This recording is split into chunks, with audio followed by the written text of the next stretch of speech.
أعوذ بالله من الشيطان الرجيم. بسم الله الرحمن الرحيم. صلى الله عليك يا مولاي يا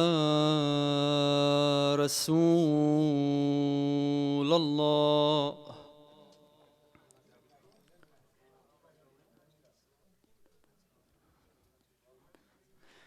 صلى الله عليك يا مولاي يا أبا عبد الله، يا رحمة الله الواسعة، ويا باب نجاة الأمة، غريب كربلاء. يا ليتنا كنا معكم سادتي فنفوز والله فوزا عظيما. Au nom d'Allah, le miséricordieux par excellence et par essence, que la paix et le salut éternel soient sur Muhammad et la famille de Muhammad. Opprimés à Karbala, que la paix et le salut éternel soient sur toi, mon imam Al-Hussein. La bonne grâce d'Allah et la survie de l'islam. Si seulement nous étions avec vous, nous aurions remporté une grande victoire. L'imam al-Hussein alayhi salam regarda longuement sa sœur As-Sayyida Zainab el-Widi. Zainab, je te recommande particulièrement de veiller sur mon fils Al-Imam Ali Zainul Abidin, que la maladie a conduit à 2 doigts de la mort. C'est lui mon successeur. Il te faut coûte que coûte de le protéger. Je te recommande aussi Soukaina, ma petite fille, qui ne m'a jamais quitté, pas seul un jour. Console-la du mieux que tu pourras. Je me souviens de quelle manière elle a demandé l'eau à son oncle Abbas, mais depuis sa mort, elle n'a pas soufflé un seul mot. Quand vous recevrez à boire après ma mort, donne-lui à boire à elle en premier. Inna lillah wa inna ilayhi raji'un. وسيعلم الذين ظلموا آل محمد أي منقلب ينقلبون والعاقبة للمتقين. Certes, nous sommes à Allah et c'est à lui que nous retournerons et la fin heureuse sera aux pieux. Al-Imam al-Sadiq alayhi salam, il a dit: l'imam Al-Hussein voit ceux qui viennent à son sanctuaire et il les connaît par leurs noms, les noms de leur père, et leur rend aux yeux d'Allah, le Tout-Puissant, le Sublime, mieux que vous ne connaissez vos propres enfants. Le prophète Mohammed sallallahu alayhi wa alihi, il a dit, assurément, il existe dans les cœurs des croyants, en respect au martyr de Al-Hussein, une ardeur qui ne s'apaise nullement. Nous allons continuer cette lecture en français. Ma'a salat ala Muhammadin wa ali Muhammad. Allahumma salli ala Muhammad wa ali Muhammad wa ajjal farajahum. Je viens de citer deux hadiths ou deux discours.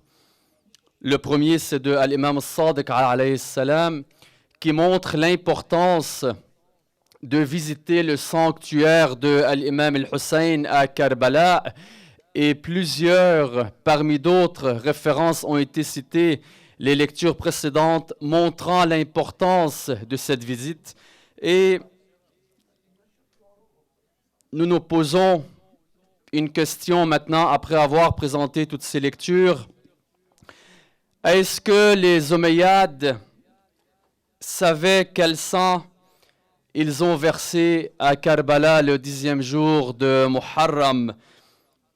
C'est celui de leur imam Al-Hussein alayhi salam et de sa famille. Alors, il est essentiel et primordial au cours de cette lecture de présenter c'est quoi un imam. Les Omeyyades ont tué cet imam et la quasi-totalité de sa famille le jour de Ashura. Mais est-ce qu'ils savaient qu'ils étaient l'imam légitime? Oui, ils le savaient. Pourquoi je dis le oui avec cette assurance?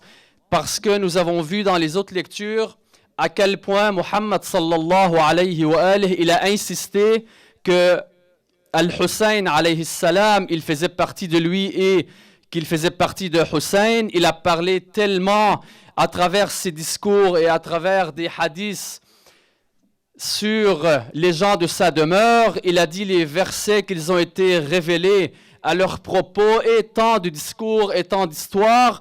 Et là, le massacre de Karbala est arrivé et on a insisté à tuer Al-Hussein alayhi salam. Pourquoi? Parce que les Omeyyades étaient assoiffés du pouvoir, étaient assoiffés de l'argent, étaient des gens matérialistes. Ils ne voulaient que être à la tête de ce pouvoir et ce massacre a eu lieu. Alors si nous voulons aller plus en détail, je vais essayer d'être très simple dans les mots parce que l'imama, c'est le 4e fondement de l'islam.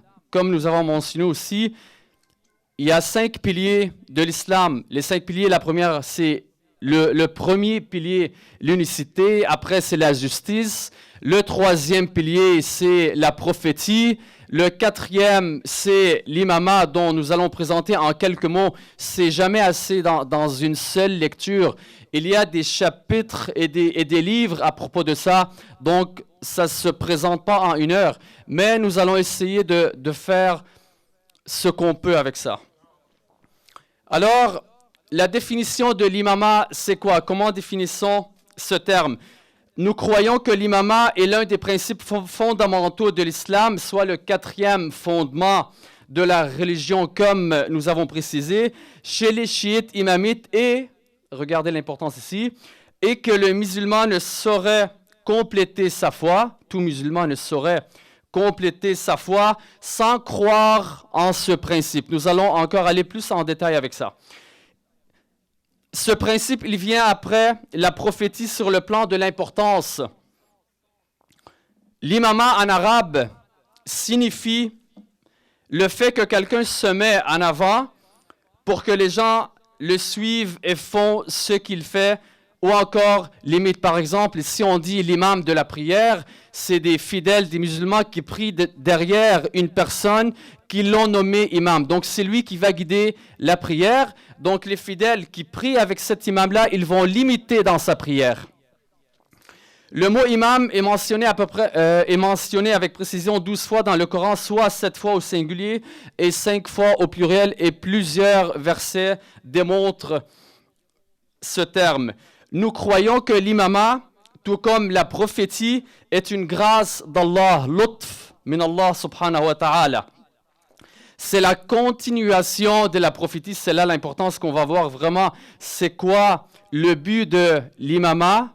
C'est la continuation de la prophétie, donc du troisième pilier de l'islam, et la preuve de la nécessité de l'envoi de messagers et des prophètes, et la même preuve aussi qu'on va utiliser pour démontrer l'imama. Donc les mêmes preuves qu'on a utilisées pour démontrer que la prophétie est un pilier de l'islam, on va utiliser les mêmes preuves pour dire que l'imama est un pilier de l'islam. Arrêtons juste quelques minutes sur cette introduction-là qui est très importante.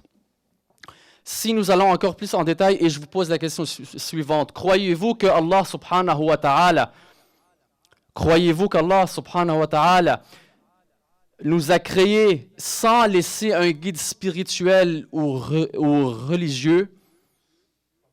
La réponse, elle est claire, mais ce n'est pas moi qui va répondre à la question, c'est le Coran. On va utiliser le Coran comme réponse à cette question-là. Alors, les preuves du Coran qui répondent à cette question-là sont nombreuses, mais je vous en cite deux preuves, donc deux versets du Coran. La première preuve, Bismillah ar-Rahman ar-Rahim, il n'existe pas de communauté où ne soit passé un avertisseur pour la mettre en garde contre les conséquences et la désobéissance et de l'écart de la vérité. C'est un verset de Surat Fatir, verset 24.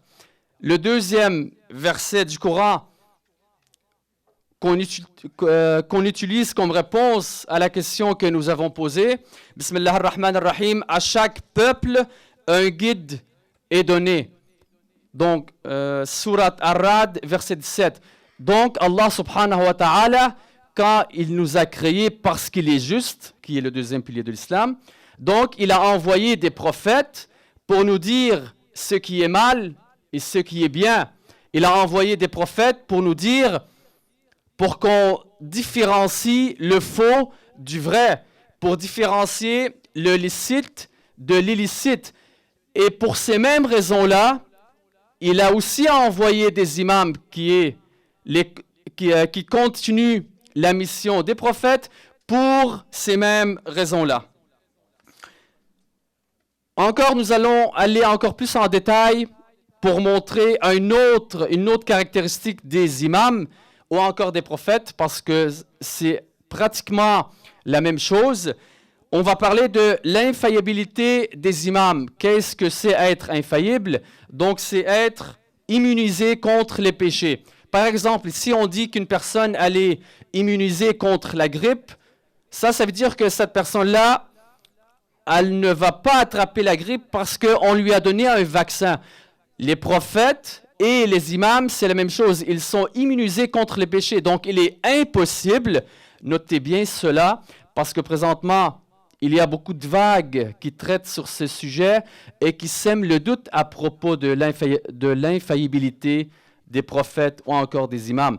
Notez bien qu'un prophète ou un imam ne peut pas faire un péché. C'est impossible parce que là, on va douter dans la force ou dans l'islam d'Allah subhanahu wa ta'ala. Il est impossible qu'Allah subhanahu wa ta'ala, et j'aimerais vraiment que les jeunes hommes m'écoutent ici parce que c'est très important ce qu'on dit là, c'est impossible qu'Allah subhanahu wa ta'ala nous envoie un prophète ou un imam qui fait d'erreurs.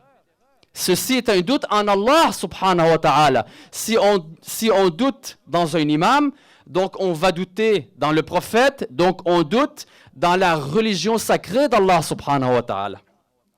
Alors nous croyons que l'imam doit être, tout comme le prophète, infaillible, c'est-à-dire immunisé contre le péché comme publiquement ou en privé. Ça veut dire qu'il ne fait pas d'erreur en public, qu'il faut le faire en privé. C'est impossible aussi, volontairement ou involontairement. Donc, il ne peut pas faire une erreur par exprès ou sans exprès. Ça ne marche pas non plus. Il ne fait aucunement d'erreur et on parle dans la dimension absolue du terme. Depuis son enfance jusqu'à sa mort. Donc, en plus aussi, il doit être dépouillé de toute impureté. Un imam ou un prophète il est absolument pur, que ce soit dans le corps ou dans l'esprit, incapable de commettre une erreur ou de faire l'objet de perte de mémoire. Car les imams sont les protecteurs et les défenseurs de la foi, de l'islam pur et originel. Et l'argument qui nous conduit donc à croire à l'infaillibilité des prophètes, c'est le même argument qui nous conduit à croire en l'infaillibilité, désolé du terme parce que c'est un terme assez dur, des imams. Encore si on se fie, là on s'est fié au Coran pour dire ce qu'on a avancé, si on se fie encore sur les discours du prophète sallallahu alayhi wa alayhi, il a mentionné à maintes reprises, en voulant dire Ahlul Bayt alayhim salam, il mais Ahlul Bayt sont l'arche de Noé. Quiconque y monte sera sauvé et quiconque s'en éloigne se noiera. Ce qui veut dire que si on s'approche de Ahlul Bayt alayhim salam, on va être sauvé. Et si on s'éloigne d'eux, on va se noyer. Donc c'est ça qu'on comprend. Il ajouta aussi que le verset coranique que je vais citer a été révélé à propos des Ahlul Bayt alayhim salam. Bismillah ar-Rahman ar-Rahim. Ils sont les serviteurs honorés d'Allah qui ne parlent que lorsque Allah a parlé, qui ne parlent que lorsqu'Allah a parlé et qui n'agissent que conformément au commandement d'Allah. Est-ce que c'est clair ce qu'on dit là? Je crois que ce verset-là traduit l'infaillibilité. Donc l'imam ou encore le prophète n'agit pas par lui-même. Il agit sous l'ordre et le commandement d'Allah subhanahu wa ta'ala.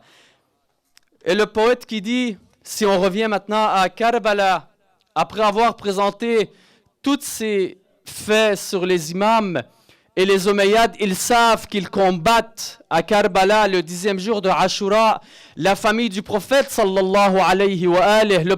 Le poète, qu'est-ce qu'il dit le poète? Il dit, oh par Dieu, ou encore, oh Dieu, quel sang a été assassiné à Karbala.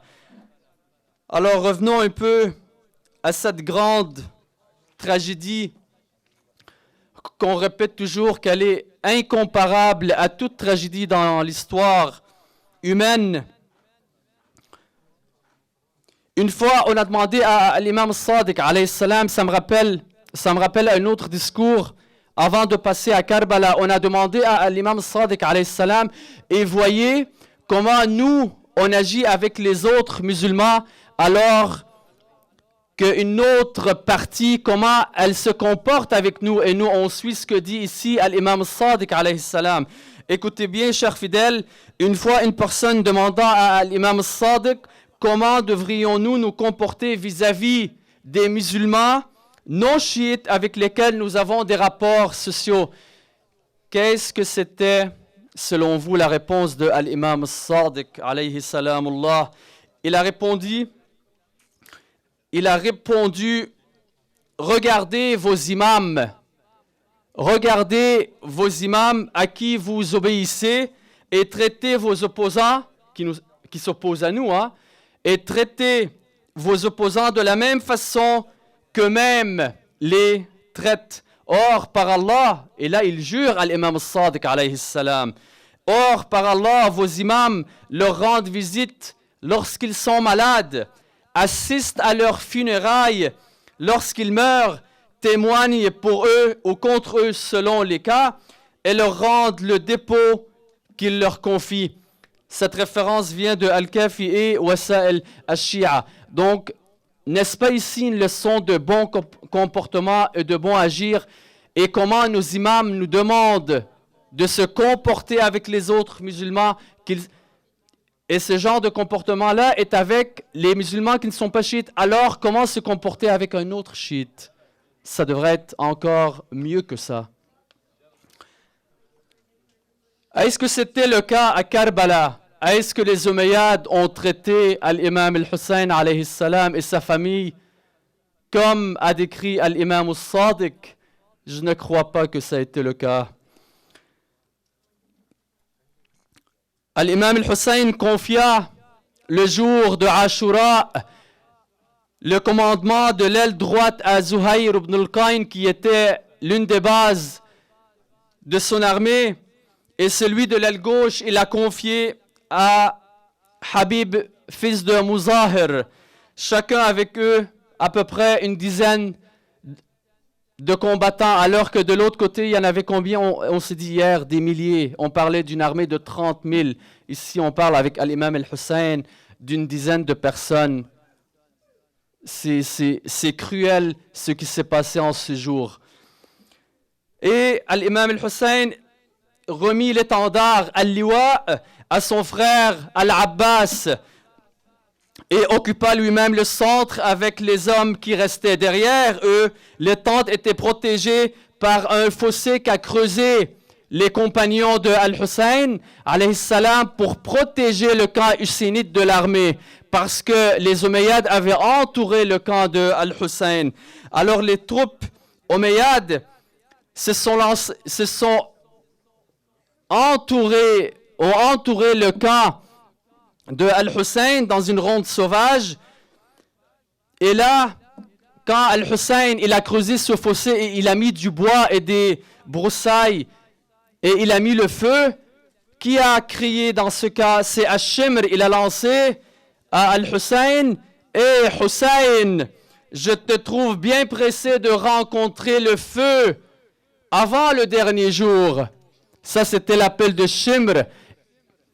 Alors, certains compagnons qui étaient avec l'imam al-Hussein, qu'est-ce qu'ils ont dit? Laisse-nous lui lancer une flèche pour le tuer. Mais qu'est-ce que l'imam al-Hussein alayhi salam a répondu à ses compagnons? Je répugne, donc ça me déplaît, ou je n'aime pas, ou je déteste, commencer ou être le premier à commencer cette guerre ou ces hostilités.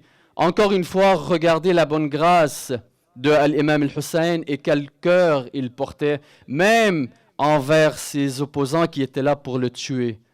Et l'imam al-Hussein, il savait que cette armée était là pour le tuer. Pourquoi? Parce que son grand-père Muhammad sallallahu alayhi wa alihi, il l'a préparé à cette guerre. Allahumma salli ala Muhammad wa ali Muhammad wa ajil farajahum. Et après les martyrs des compagnons qui étaient à peu près 73, donc dans les 70, et après le martyr de Abul al-Fadl al-Abbas alayhi salam, qui était l'étendard et une base de l'armée de l'imam al-Hussein. L'imam al-Hussein était là sans personne, il était là seul, et il lançait encore l'appel: y a-t-il un serviteur de Dieu pour craindre Dieu à mon propos? Hal min nasir? Y aurait-il quelqu'un pour nous secourir, la famille du prophète Muhammad sallallahu alayhi wa alihi, en espérant de Dieu sa noble récompense? C'était le cri de Al-Hussein lors du jour de Karbala. Y aura-t-il quelqu'un pour nous aider au nom d'Allah subhanahu wa ta'ala? Est-ce que vous savez qui est sorti? C'est l'imam Ali, fils de Hussein, qui était malade, qui était très malade, et qui s'appuyait sur un bâton quand il marchait, tellement que la maladie a pris de l'ampleur sur lui. Alors il est sorti avec un sport dans la main et l'épée dans l'autre main pour répondre à l'appel de l'imam al-Hussein. Et là, l'imam al-Hussein, il a appelé à Sayyida Zainab pour lui dire: rentre-le dans la tente, parce que c'était le dernier qui restait de la famille de Muhammad sallallahu alayhi wa alihi. Sallallahu ala Muhammad wa ali Muhammad. Et il confia sa défense à Sayyida Zainab. Après l'imam Zainul Abidin, Ali, fils de Hussein, c'est un petit garçon, un enfant qui n'a pas atteint la puberté, qui a répondu à l'appel de Al-Hussein alayhi salam, et c'est Al-Qasim. Je crois qu'on devrait tous apprendre de de cet enfant qui n'a pas atteint les 14 ans. On parle de quelqu'un qui n'a pas atteint la puberté, donc c'est dans les environs de 13-14 ans. Alors Al-Qasim, il est sorti et il a dit, mon oncle, je viens demander ton autorisation d'aller au combat parce que je veux te protéger et protéger les femmes et les enfants qui sont là et protéger la famille de Muhammad sallallahu alayhi wa alihi. Alors c'était Al-Qasim, le fils de son frère Al-Hassan alayhi salam. L'imam Al-Hussein se releva et essuya les larmes qui mouillaient ses yeux. Et il a dit à plusieurs reprises, Inna lillah wa inna ilayhi raji'un, nous sommes à Allah et c'est à lui que nous retournerons.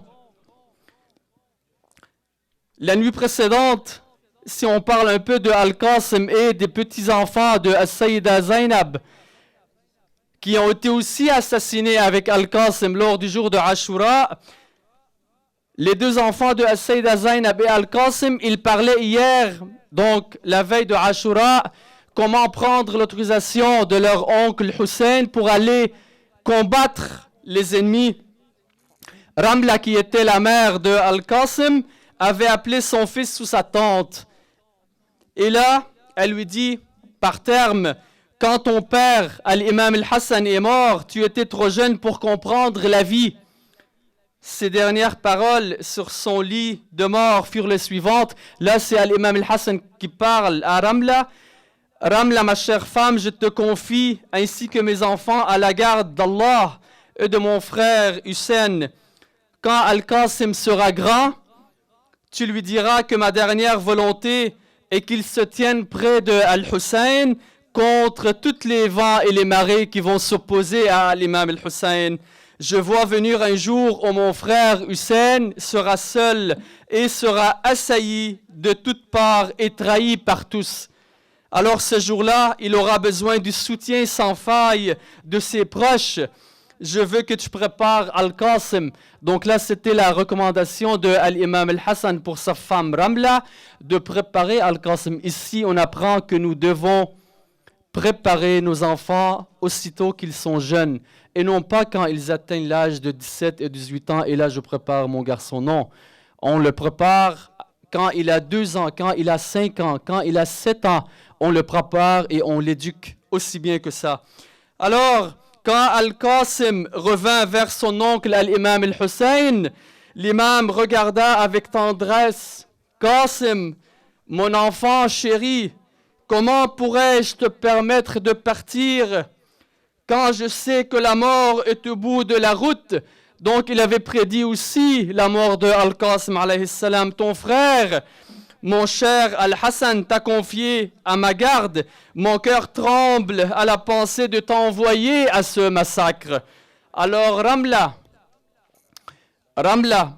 la mère de Al-Qasim, se souvint de ce que l'imam Al-Hassan, en fait, il lui a laissé 2 lettres et il a dit, en ce jour de Ashura, tu donnes ces lettres à mon fils Al-Qasim. Alors, dans ces lettres qui étaient cachetées, donc fermée et non ouverte. Elle chercha la lettre et elle la donna à Al-Qasim. Les doigts tremblants d'impatience et d'angoisse, c'est normal parce que c'est une mère, elle a peur sur ses enfants.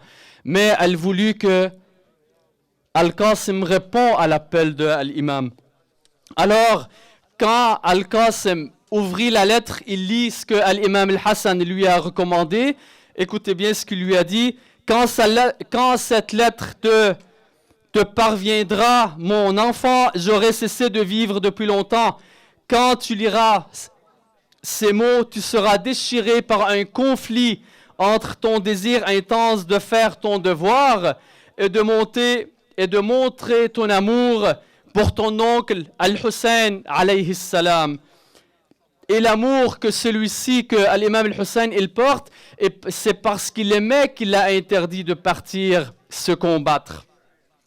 Alors, j'y joins une autre lettre que tu passeras à l'imam Al-Hussein qui va lire et avec cette lettre, tu vas avoir l'autorisation d'aller combattre pour défendre ton imam. Alors, l'imam Al-Hussein, alayhi salam, quand il a lu cette lettre, il leva les yeux vers Al-Qasim et lui dit, mon cher enfant, la volonté de ton père, Al-Hassan, est pour moi un ordre. Il ne me laisse pas le choix. Alors, vas-y, Al-Qasim, va combattre. Alors, Al-Qasim a pris l'assaut en portant les habits de son père, Al-Hassan, et cria: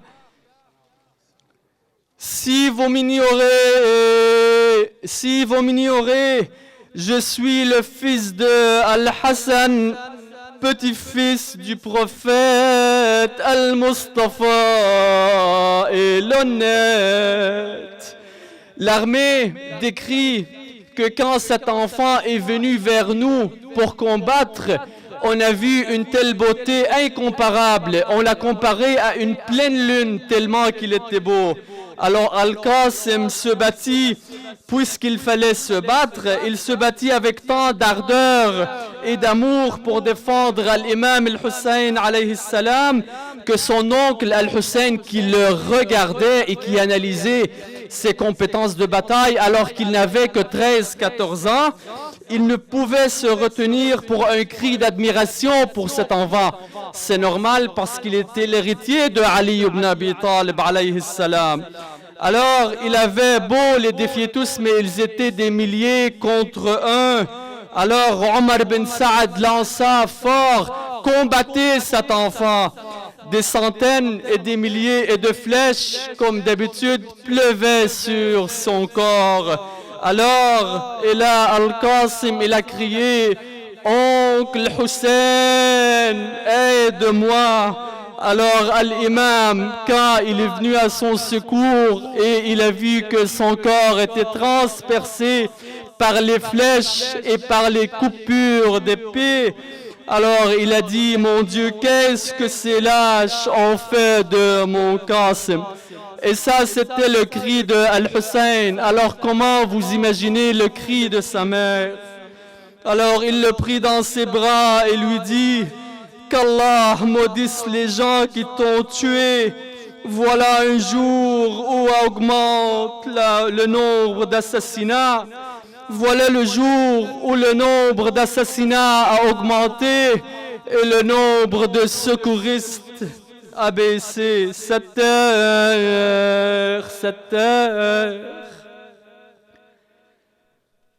heure que tu foules est celle qui demain recueillera ton sang et boira ta souffrance.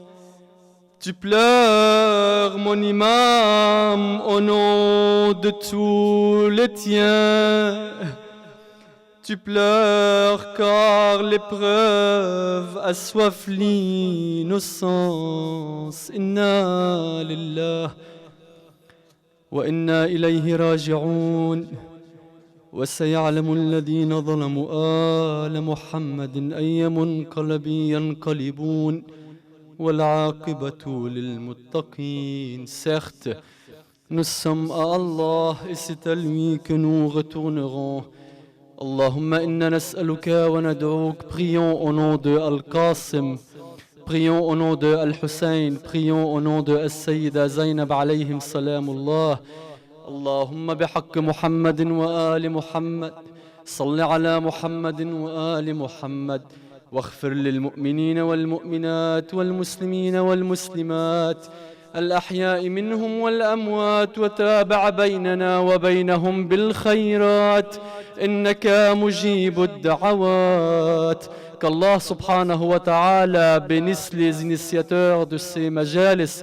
Qu'Allah subhanahu wa ta'ala nous donne la force et le courage de toujours porter la flamme de l'imam al-Hussein alayhi salam, et qu'Allah subhanahu wa ta'ala nous inscrive dans le registre de ses visiteurs.